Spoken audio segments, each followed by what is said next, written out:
নমস্কার বন্ধুরা, আমি সঞ্চারী আর আমার চ্যানেল ইজ কুকিংয়ে আপনাদের স্বাগত।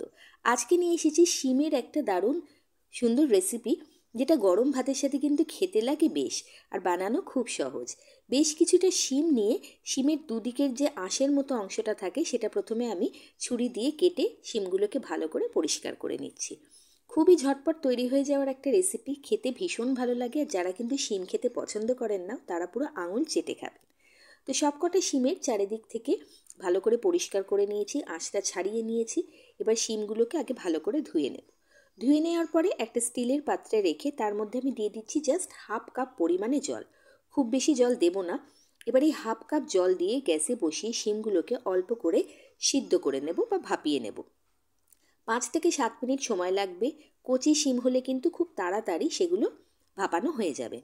প্রায় 50% মতো কিন্তু এগুলোকে আমরা কুক করব। আর জল ঠিক ততটাই দেব যতটা পরিমাণ জলে শিমগুলো পুরো সিদ্ধ হয়ে যায়, আর এক্সেস জল যেন আমাদের ফেলে দিতে না হয়। তাহলে কি হবে, শিমের যতটুকু পুষ্টিগুণ সব কিন্তু জলের সাথে বেরিয়ে যাবে, এটা মাথায় রাখতে হবে। আর সেই কারণেই কিন্তু আমি জাস্ট আধ কাপ মতো জল দিয়েছি। মাঝে একবার দুবার আমি নাড়াচাড়া করে দিয়েছি শিমগুলোকে।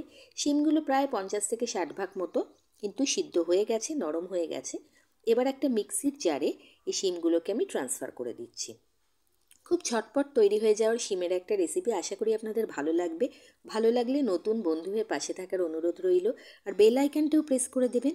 তাতে করে আমার পরবর্তী সমস্ত রান্নার নোটিফিকেশন আপনাদের কাছে সহজে পৌঁছে যাবে। আর এই শিম বাটার মধ্যে দিয়ে দিচ্ছি অল্প কয়েক কোয়া রসুন আর একটা কাঁচা লঙ্কা। লঙ্কাটা যেরকম ঝাল খেতে পছন্দ করেন সেই রকমই আপনারা দেবেন। এবার কিন্তু জল ছাড়া একটা স্মুথ পেস্ট বানিয়ে নিলাম। শিমগুলো যেহেতু আগের থেকেই সিদ্ধ করে রাখা, শিম বাটতে কিন্তু একটুও অসুবিধা হবে না।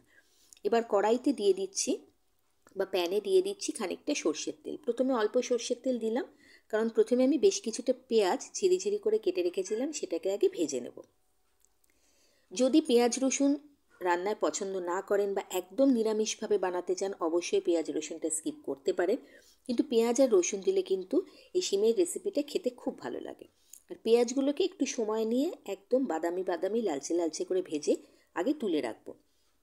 পেঁয়াজগুলোকে বেশ একটু কড়মড়ে করেই ভাজতে হবে, তাতে করে পেঁয়াজ ভাজার যে গন্ধটা সেটাও খুব ভালো আসবে, আর খাওয়ার সময় খুব ভালো লাগবে।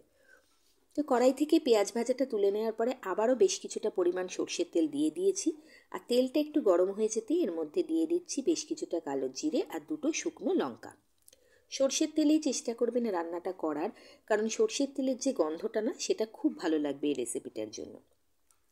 এবার ফোড়নটা ভাজা হয়ে যাওয়ার পর একটা শুকনো লঙ্কা আমি তুলে রাখছি, পরে গার্নিশিংয়ের জন্য কাজে লাগবে।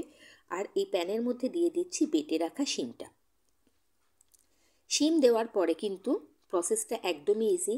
ক্রমাগত প্যানের মধ্যে রাখা এই শিম বাটাটাকে আমরা নাড়াচাড়া করে নেব ততক্ষণ পর্যন্ত যতক্ষণ না এই বাটাটা একেবারে নিচে প্যানটাকে ছাড়তে শুরু করে। এবার ভালোভাবে এটাকে আমি তেলের সাথে নাড়াচাড়া করে দিচ্ছি। নাড়াচাড়া করে দেওয়ার পরে এর মধ্যে আমি প্রথমে খানিকটা নুন অ্যাড করে দেব। নুন অ্যাড করে ভালোভাবে এটা নাড়াচাড়া করতে থাকব। ঝাল আপনারা আপনাদের পছন্দ অনুযায়ী দেবেন। আর এই রান্নাতে আমি কিন্তু একটু চিনির ব্যবহার করব, কারণ কয়েক দানা চিনি না দিলে কিন্তু টেস্টটা ব্যালেন্স হয় না। আর আপনারা যদি চিনি অপছন্দ করেন রান্নায় ব্যবহার করার জন্য, তাহলে স্কিপ করতে পারেন।